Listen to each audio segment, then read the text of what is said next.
Bueno, entonces nosotros hemos estudiado todos los artículos del santuario, excepto uno, que será el que tendremos durante el tema principal, pero ahora vamos a hablar acerca del sacerdote. Vamos a comenzar con oración.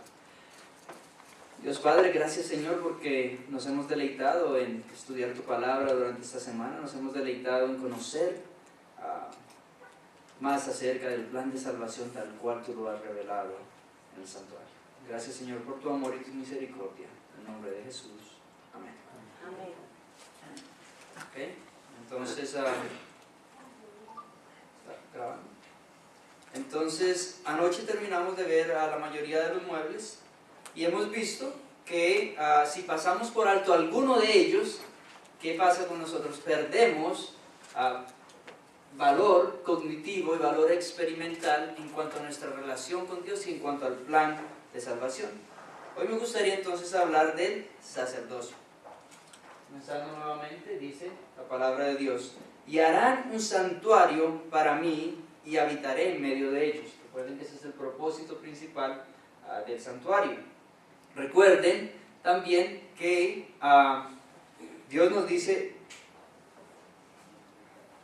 que a medida que nosotros hacemos un santuario en nuestra vida, como dice el himno tema de esta semana, Dios está limpiando el santuario celestial a medida que nuestro santuario, nuestro corazón está siendo limpio aquí en la tierra. Así que es nuestro deber permitir que nuestro corazón, que nuestro ser sea limpiado aquí en la tierra. Entonces el santuario, como hemos visto a través de la semana, nos ayuda a fortalecer nuestra relación con Dios. ¿Okay? No solamente es una fantasía o algo del Antiguo Testamento. ¿Recuerdan cómo comenzamos con la pregunta? ¿Qué valor tiene para nosotros, creyentes del Nuevo Testamento? Ahí tiene mucho valor porque nos ayuda a fortalecer nuestra relación con Dios, además de que nos muestra el plan de salvación. ¿Okay? Entonces, por cuestión de tiempo, vamos a saltar nuestro tema, canto tema, lo vamos a cantar luego durante el culto divino. ¿Okay? Así que ahorita no lo vamos a cantar. Pueden ver entonces un poco del video del santuario, cómo estaba hecho. Ya terminamos de estudiar ese departamento ayer, el lugar santo. Cada uno de esos. Este es el altar de incienso. Finalmente nos lleva al lugar santísimo donde encontramos el arca del pacto con el propiciatorio. ¿Okay? La silla de la misericordia. Recuerden que les dije, es una mejor traducción, el propiciatorio, la silla de la misericordia. Okay. Vamos entonces a abrir nuestras Biblias en Hebreos capítulo 4, verso 14. Hebreos 4, verso 14.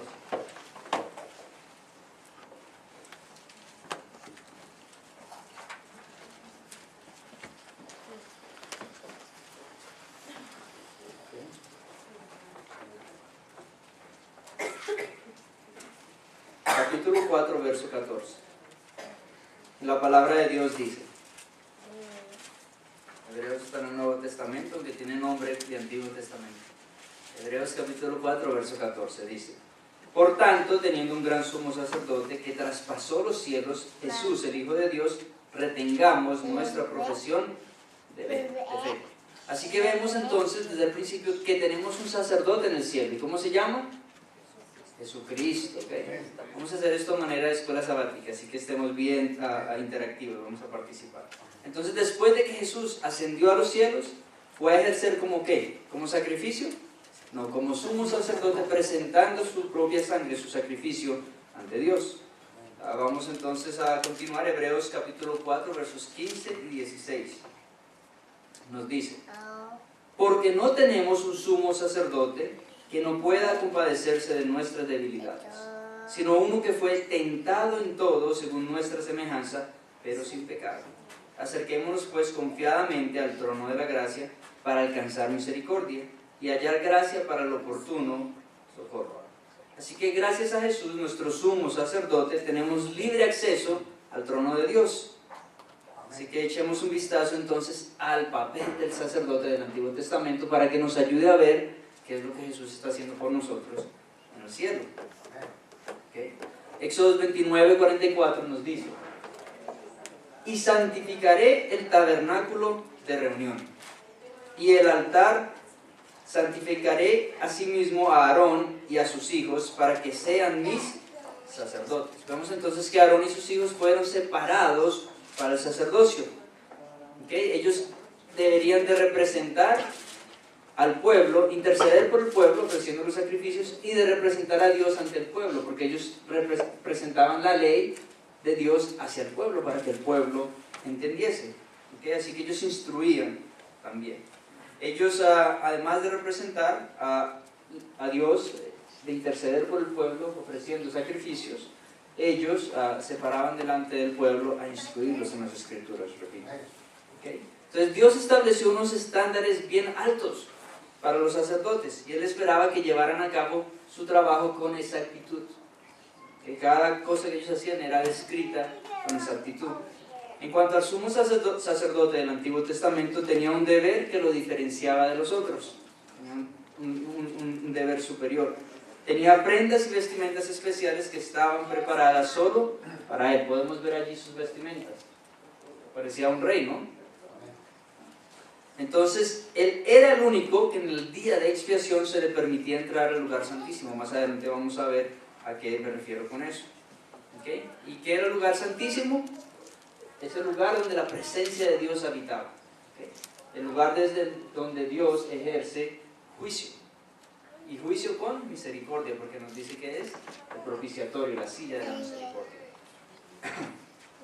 Entonces, una vez al año el sumo sacerdote hacía un sacrificio especial por los pecados del pueblo.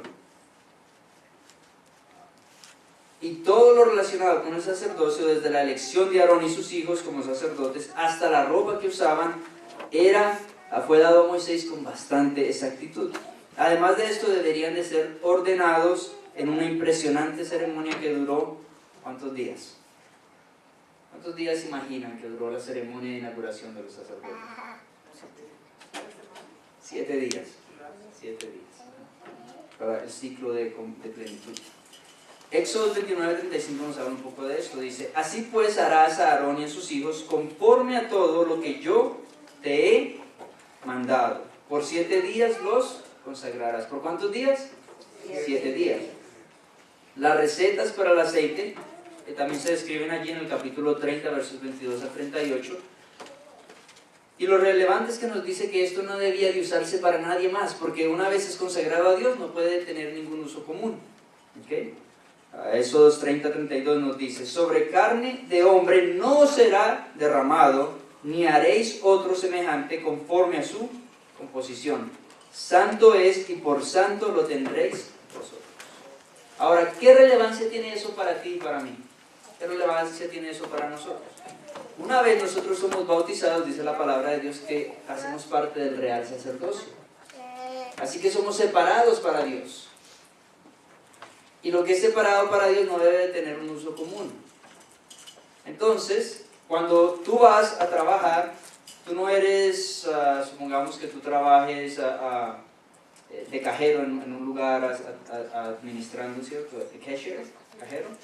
Entonces, tú eres un siervo de Dios trabajando de cajero, pero en primer lugar es que tú eres siervo de Dios, tú eres separado para el servicio de Dios. En tu casa, tú eres padre de hogar, pero tú eres sacerdote de Dios.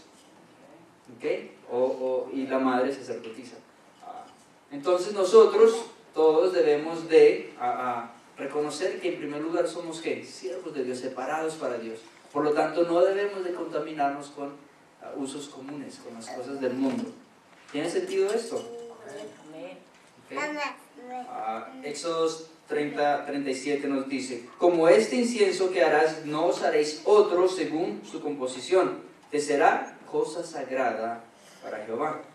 Así que esto era solamente de uso especial para el tabernáculo. Y así debe de ser tu vida, de uso especial para Dios. En la ley del Antiguo Testamento estaba muy claro que el sacerdote debía mantener la diferencia entre lo secular y lo sagrado. Y las cosas sagradas nunca debían ser usadas para ningún propósito secular. Esto es lo que Jesús espera de nosotros también. Cuando lo aceptamos como nuestro Salvador, le debemos dejar todo de lado, todo lo que somos, y seguirlo solamente a Él. Cualquier cosa apartada para Dios debe ser completamente dedicada a Él. todo o nada. De hecho, en el Nuevo Testamento Jesús dice, una vez tú comienzas a seguirme, no debes de mirar para atrás ni para tomar el arado. Sigue derecho mirándome a mí. Puestos los ojos en Cristo. ¿Tiene sentido?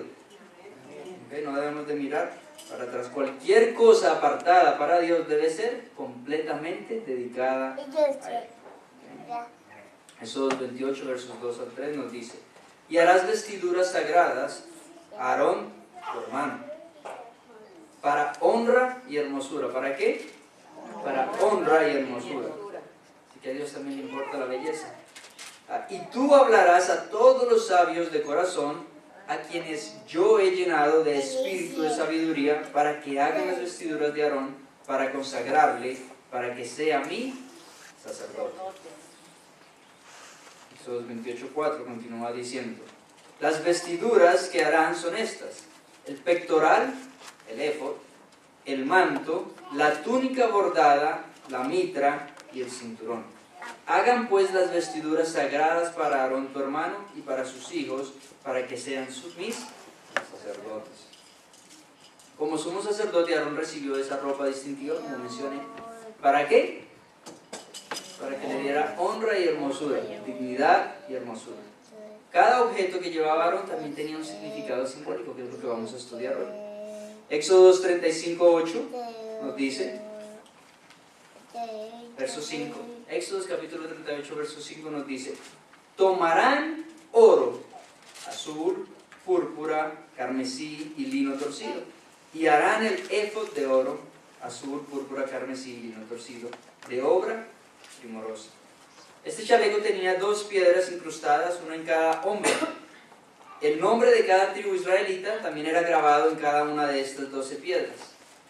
6 en un lado y 6 en el otro. Cada vez que Aarón entraba en el tabernáculo, representaba a todo el pueblo de Dios. ¿A cuánto?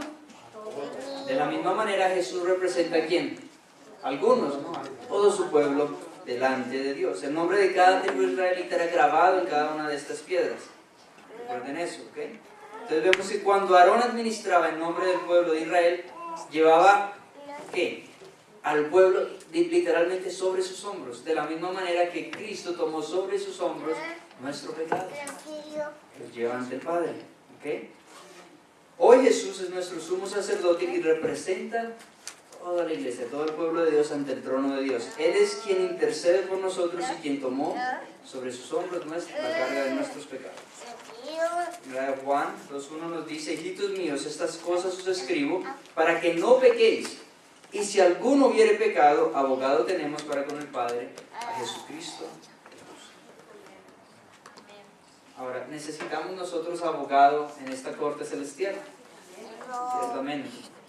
Porque todos somos criminales en la corte celestial, todos hemos cometido pecado. Qué bueno que tenemos al mejor abogado. No sé si alguien aquí ha estudiado leyes o sus hijos, pero Jesús nunca pierde un caso. Entonces, qué bueno que Él está como nuestro representante, como nuestro abogado en los cielos. ¿Okay? Romanos 6, del 1 al 2 nos dice, Pablo hace una pregunta muy directa, dice: ¿qué pues diremos? ¿Perseveraremos en el pecado para que la gracia abunde? En ninguna manera, porque los que hemos muerto al pecado, ¿cómo viviremos aún en él? Entonces, aunque nosotros tengamos un abogado que nos representa en el cielo, ¿qué nos está diciendo aquí? Eso no nos da licencia para vivir una vida como queramos, sino que debemos de vivir como en obediencia a Dios. Volviendo con respecto a la pieza del pectoral, nos dice Éxodo 28, capítulo 15, Éxodo 28, verso 15, nos dice: harás asimismo el pectoral del juicio, ¿del qué? Del juicio, de obra primorosa, lo harás conforme a la obra del éfod de oro, azul, púrpura, carmesí y lino torcido. Entonces aquí vemos que nos describe con respecto a esto, y que era usado sobre el éfod, era usado sobre el pectoral, y era la pieza más sagrada de las vestimentas del sacerdote. ¿Okay? Se nos dice que estaba unido al éfod, ¿cómo? Con cadenas de oro, y tenía 12 piedras preciosas que estaban incrustadas en él, cada uno con el nombre de ¿cuántas tribus? Cada piedra tenía una sola tribu. ¿Okay? Cada piedra el nombre de una tribu. En total eran las 12. Éxodo 28-29 nos dice: y llevaron los nombres de los hijos de Israel en el pectoral del juicio sobre su corazón, cuando entre en el santuario por memorial delante de Jehová continuamente. Así que si combinamos estas dos piezas, tanto el éfod como el pectoral, encontramos que Aarón no solo cargaba sobre sus hombros el peso de su pueblo, sino que también lo llevaba literalmente sobre su corazón. Qué bonita simbología. Entonces es lo mismo que hace Jesús con nosotros. Me gusta lo que dice el Dr. James Dobson. Dice, que sugiere en su libro que se llama Hide or Seek, ocultar o buscar, que debemos rechazar de manera decisiva. Escuchen esto, hoy en día hay muchos suicidios, hay mucha gente que está deprimida. Escuchen esto, miren lo que dice. Debemos rechazar de manera decisiva los valores de una sociedad que rechaza a la niña normal y al hombre menos inteligente, como si tuviesen menos valor. En una sociedad que pone tanto énfasis en la apariencia, la inteligencia, los logros atléticos y la riqueza. La mayoría de personas crecen con un sentido de inferioridad personal e incluso de inutilidad. Una baja autoimagen, dice Dobson, es el producto doloroso de una sociedad que devalúa al individuo. Esa es la sociedad en la que vivimos nosotros. Mira lo que continúa diciendo. Pero esta es la visión de la sociedad, no la visión de Dios. La diferencia se refleja en el diseño de Dios en el pectoral del sumo sacerdote. Dios especificó una piedra preciosa diferente para representar a cada tribu de Israel. Cada piedra llevaba el nombre de una persona, el antepasado que representaba a la tribu. Cada piedra se adjuntó con un filigrana de oro puesta sobre el corazón del sumo sacerdote. Cada nombre era llevado allí sobre su corazón, a la misma presencia del Señor. ¿Recuerdan que el libro de Apocalipsis dice que cada uno de nosotros vamos a recibir una piedrecita con nuestro nombre? Dios tiene una piedrecita con tu nombre en su corazón. Él te lleva a ti por nombre en su corazón. ¿Por qué? Porque tú eres valioso para Dios. Tienes un valor supremo para Dios. Tanto que Él está dispuesto a dar su vida por ti. Qué precioso que Dios nos vea a nosotros con ese valor cuando el mundo tal vez nos menosprecie y no nos valore. Jesús hace más que representarnos en el cielo. Él lleva a cada individuo en su corazón. Cada uno de nosotros es conocido y amado. Cada uno de nosotros es precioso para nuestro Salvador. Éxodo 28:30, continuando con el traje del sacerdote, nos dice: y pondrás en el pectoral del juicio el Urim y el Tumim. Suena chistoso, ¿no? Urim y Tumim. Para que estén sobre el corazón de Aarón cuando entre delante de Jehová, y llevará siempre Aarón el juicio de los hijos de Israel sobre su corazón delante de Jehová. Entonces el pectoral era una especie como de chaleco, llamada pectoral de la decisión o del juicio, y contenía dos artículos llamados Urim y Tumim. Y con estos el sumo sacerdote discernía la voluntad de Dios. La verdad es que no sabemos cómo funcionaban. Tal vez uno significaba sí y el otro significaba no. No tenemos idea, no sabemos cómo lo usaba. Pero con eso discernía la voluntad de Dios. ¿Okay? Y hoy nuestro sumo sacerdote Jesús nos ha enviado al Espíritu Santo, y de hecho Él dice con respecto al Espíritu Santo algo semejante. Él dice, nadie sabe cómo funciona, es como el viento, ¿cierto? Nadie sabe para dónde viene y para dónde va, pero Él nos guía a Dios. Es igual, entonces, el Espíritu Santo hace el papel del del Urim y el Tumim para el pueblo de Dios. Él nos guía acerca de la voluntad de Dios. Ese es nuestro Urim y Tumim, el Espíritu Santo. Todo lo relacionado con la indumentaria del sacerdote era, y el comportamiento del sacerdote era como para impresionar al espectador con un sentido de la santidad de Dios, lo sagrado de su adoración y la pureza requerida de los que venían a su presencia. ¿Ven? Entonces cuando uno veía al sumo sacerdote, uno se impactaba y sabía que estaba viniendo ante un representante de Dios.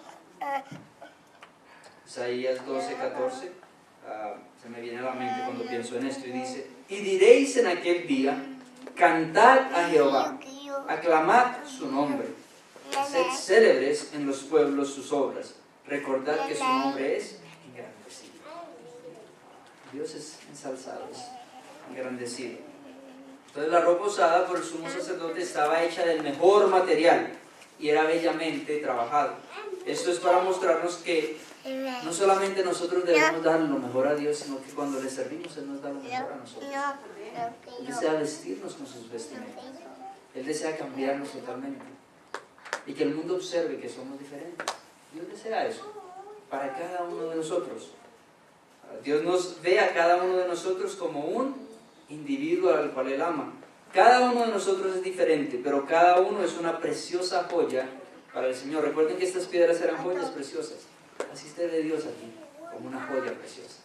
No sé cuál sea la visión que tú tengas de ti mismo, cómo te hayan tratado inclusive tus padres, tu madre, no sé. Pero Dios te ve a ti como una preciosa joya. Es razón para adorarlo, que nos dé tanto valor a nosotros. Y cada uno de nosotros está cerca del corazón de Jesús. La mayoría de nosotros tal vez no podremos dejar muchas riquezas a nuestros hijos, algunos sí, pero cada uno de nosotros tiene un regalo importante que podemos dejar a nuestros hijos.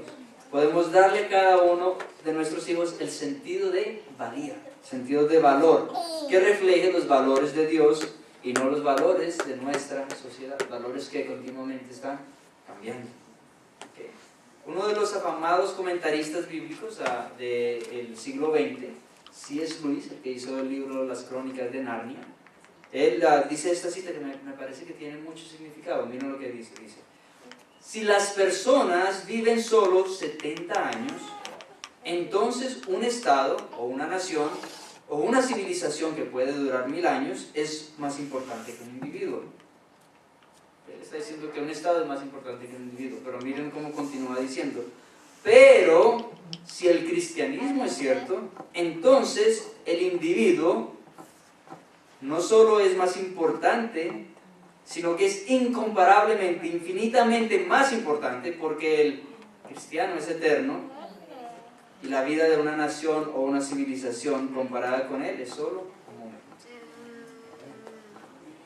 Qué bonito, ¿no? Así que un individuo tiene más valor que inclusive una nación completa. Hoy en día vemos filosofías que dicen, no, para el bienestar del grupo, entonces no importan los derechos del individuo, sino los derechos del grupo. Eso es lo que vemos en Estados Unidos, mucho. Okay. La identidad de grupo. Que es cierto, de cierto modo es discriminación a la inversa. Y también discriminación directa. Entonces, volviendo con respecto al día de expiación, una de esas fiestas, particularmente que se celebraba solo una vez al año, era el día de expiación. Y en ese día el sacerdote entraba al lugar santo. Esta fiesta, el sacerdote comenzaba seleccionando 2 machos cabríos, como pueden ver allí. ¿Okay? Y entonces, y tomaban también a un toro joven para el sacrificio. Y ordinariamente él usaba sus vestimentas que vimos anteriormente, pero para este día no, él se bañaba, se ponía todo de blanco. ¿Okay? Todo de blanco, su cinturón, la prenda de lino blanco, todo era de blanco. Como lo pueden ver ahí, su faja de lino blanco. ¿Ven que a diferencia de los otros sacerdotes que usaban rojo, él tenía una faja blanca? Esa era su vestimenta para ese día, para la primera parte del ritual, porque después se tendría que ir a cambiar. Entonces, después de ponerse esas prendas, sacrificaba al toro, al ternero, como una ofrenda por el pecado para él y para su familia. ¿Okay? Y después iba al lugar santísimo. ¿Okay? Y tomaba esa sangre en un incensario lleno de brasas del altar del sacrificio, y además de esto tomaba 2 puñados de incienso fragante finamente molido y entraba ante el trono de Dios. Allí ponía el incienso en el fuego del altar del incienso para que el humo del incienso llenara el lugar santísimo. Recuerden, el lugar tenía que estar lleno de incienso para él poder entrar, porque tenía que conciliar la presencia. Tenía que esconder la presencia de Dios. ¿Okay? Eso lo podemos leer en Levíticos capítulo 16, versos 12 al 13. Nos dice: después tomará un incensario lleno de brasas de fuego del altar de delante de Jehová, y sus puños llenos de perfume aromático molido, y lo llevará detrás del velo, detrás de este velo. ¿Okay? Y pondrá el perfume sobre el fuego delante de Jehová, y la nube del perfume cubrirá el propiciatorio que está sobre el testimonio para que no muera.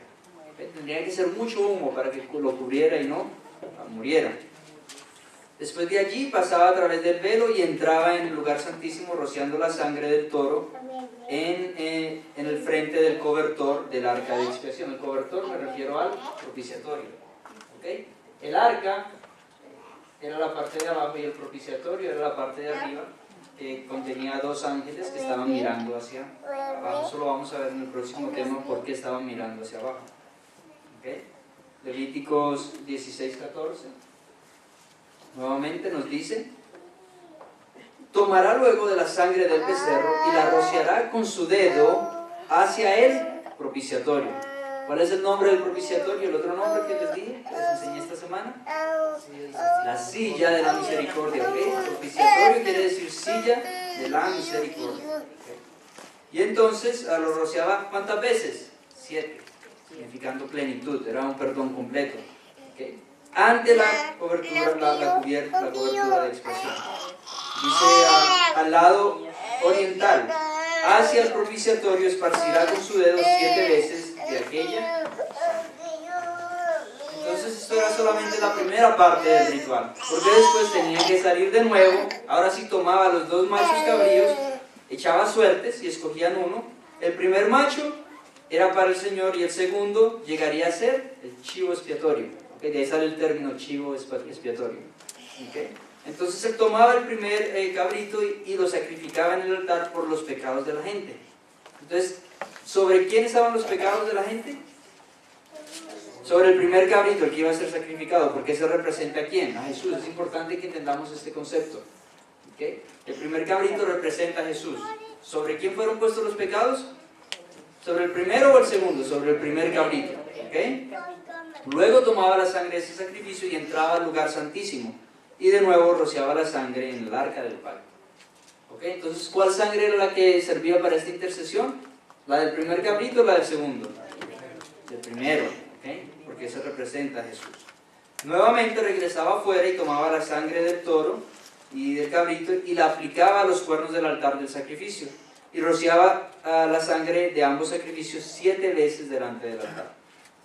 Ahora vamos a hablar un poco de este otro del chivo expiatorio.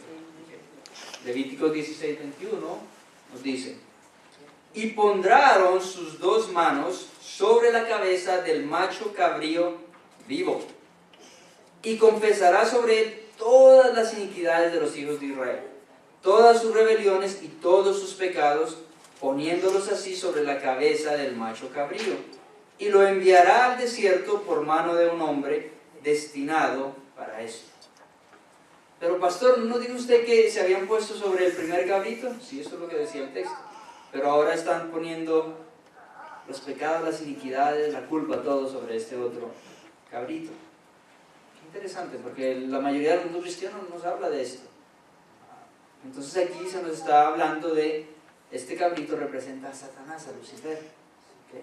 Sobre quien finalmente se van a poner todas las culpas de los pecados del mundo. Pero Él no es sacrificado por nuestros pecados, solo Cristo es sacrificado.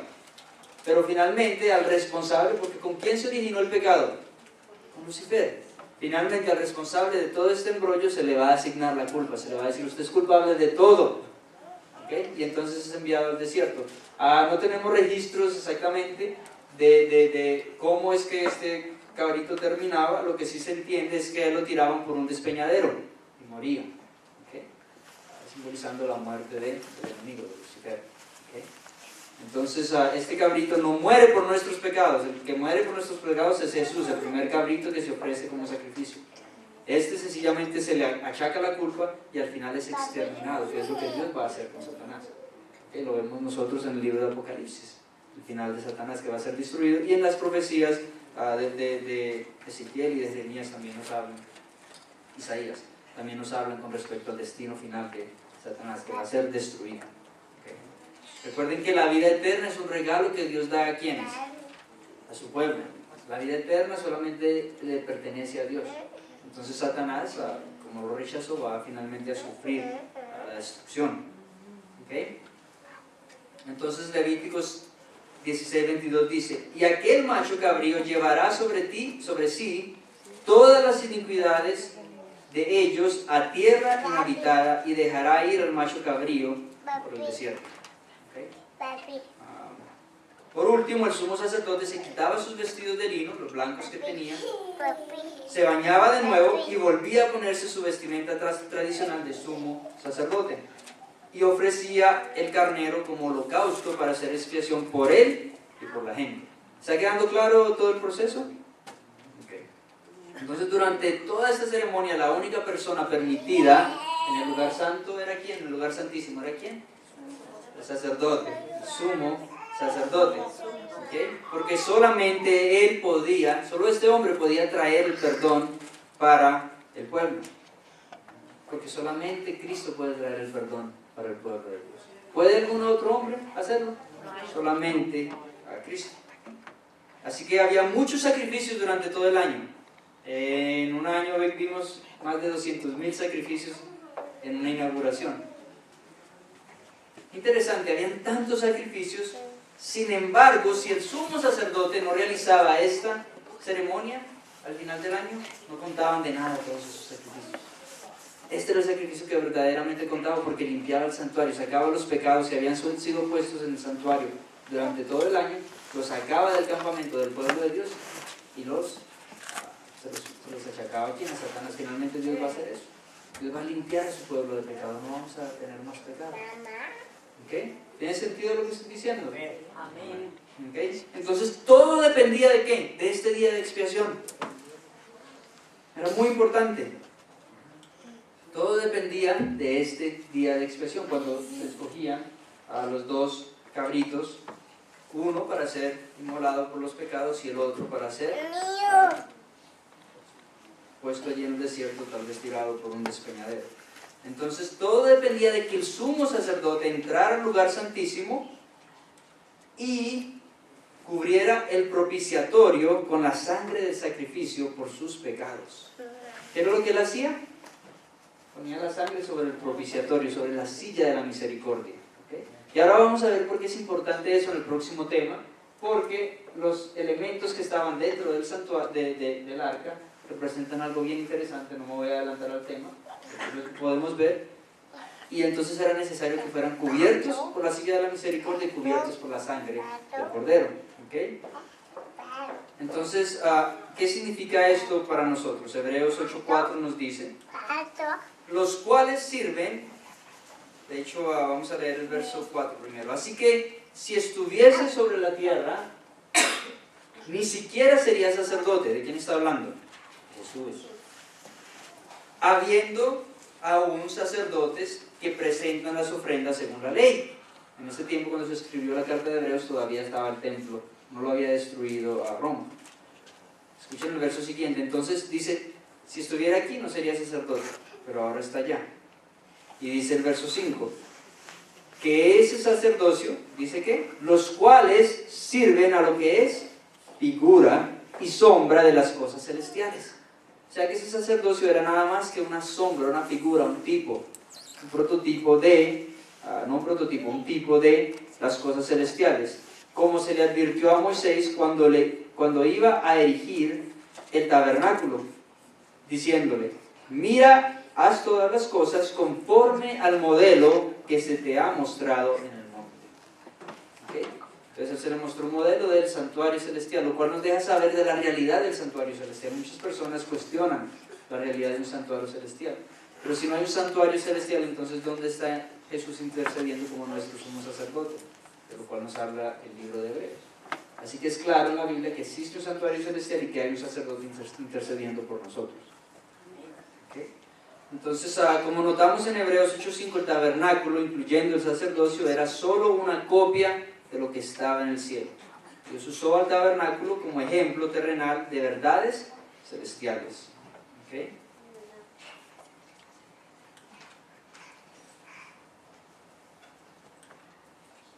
Vemos entonces cómo cada cosa del santuario representaba unas verdades celestiales. Notamos como en Hebreos 8:5 el tabernáculo, Dios lo usó para proclamar lo que se haría en la cruz. ¿Pueden ver allí? La cruz. Él usó el tabernáculo para proclamar lo que se haría en la cruz. Incluso el día de expiación estaba destinado a enseñarnos ¿qué? La verdad sobre Jesús, que Él es nuestro sumo sacerdote. Lo podemos ver aquí. Y Hebreos nos dice que Jesús es nuestro sumo sacerdote. Hebreos 6:20 nos dice, hecho sumo sacerdote para siempre, según el orden de Melquisedec. ¿Para cuánto tiempo? Para siempre. Qué bonito saber que Jesús es nuestro sacerdote para siempre. La ley de Moisés nos dice que cuando el sumo sacerdote comenzaba su ministerio en el día de expiación, se lavaba a sí mismo. Recuerden que les expliqué que se narraba todo el proceso. Él se bañaba completamente. Y nosotros vemos en el libro, en los evangelios, que Jesús también se bautizó antes de comenzar su ministerio. Se bañó completamente para comenzar su ministerio. ¿Okay? Porque sabemos que Jesús no fue bautizado para el perdón de los pecados. Él no tenía pecado, sino para que se hiciera toda justicia, para cumplir la ley, ¿okay? La letra de la ley. De acuerdo a la ley de Moisés, también los sacrificios debían ser ¿qué? Escogidos. ¿Okay? Los sacrificios debían ser escogidos. Y sabemos que Dios, en Juan 3:16, escogió a Jesús para hacer nuestro sacrificio.